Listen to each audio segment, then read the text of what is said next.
এরপরে আহলে সুন্নাত এবং আহলে হাদিস। আসলে আহলুস সুন্নাহ এই এই টার্মিনোলজিটা খুব কম্প্রিহেন্সিভ। আহলুল হাদিস, আহলে হাদিস ভাইয়েরাও সুন্দর নামকরণ করেছে, তারা তাদের মতো খেদমা করে যাচ্ছে, আই ডু অ্যাপ্রিসিয়েট দ্যাট।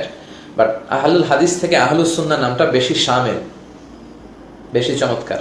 কারণ সুন্নার ভেতরে হাদিস আছে, আবার হাদিস সব হাদিসের ভেতরে সুন্নাহ নাই। এজন্য আহলুস সুন্নাহ ওয়াল জামাআহ এগুলো হাদিস থেকে নিয়ে, রাসূলের ট্র্যাডিশন থেকে নিয়ে চুজ করা। কিন্তু বাংলাদেশে হয়ে গেছে ভিন্ন। বাংলাদেশে অনেকে নিজেকে দাবি করতেছে সুন্নি, ও রাসূলের সুন্নাতের কোনো কাজই নেই। তুমি কি সুন্নি তাহলে?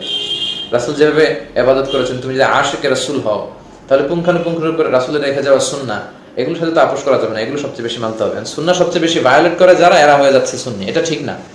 তো আহলুস সুন্নাহ নামটা ভালো, কিন্তু তাদের মধ্যে সুন্নাতে সবকিছু থাকতে হবে।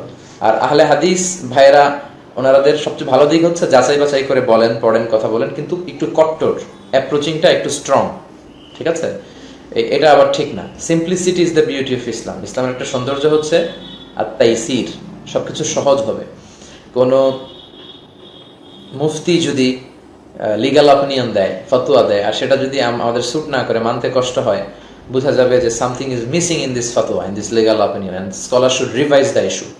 কিছু হয়তো মিসিং হয়ে যাচ্ছে, আবার রিভাইজ করা উচিত। এজন্য সহজ হতে হবে। আহলে হাদিস ভাইদেরকে সুস্বাগতম জানাই যে কোরআন হাদিস অনুযায়ী কথা বলে, কিন্তু হানাফিদের সাথে ঝগড়া লাগা, এগুলো না করে একটু দরদের জায়গা থেকে বিনয়ের সাথে আপনাদের পদ্ধতি, মানহাজ আপনারা তুলে ধরুন। আপনারা সবাই, আমরা ভাই ভাই, আমরা আমাদের পারস্পরিক সম্পর্ক কেন নষ্ট করব? আমরা যারা মাযহাব মানি তারাও আপনাদের ভাই, আপনারা যারা আহলে হাদিস বলে পরিচয় দিচ্ছেন তারা, আপনারাও আমাদের ভাই। আমরা সবাই ভাই ভাই, আল মুসলিম ইখওয়া, আমরা সবাই আল মুসলিম আখুল মুসলিম। তো আমাদের ভ্রাতৃত্বের সম্পর্ক আমরা নষ্ট করব না।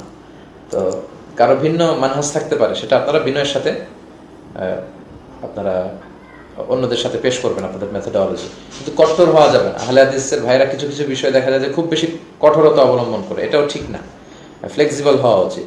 যারাই খেদমত করছেন, যে সেক্টরেই করছেন, আল্লাহ সবার খেদমতকে কবুল করুন।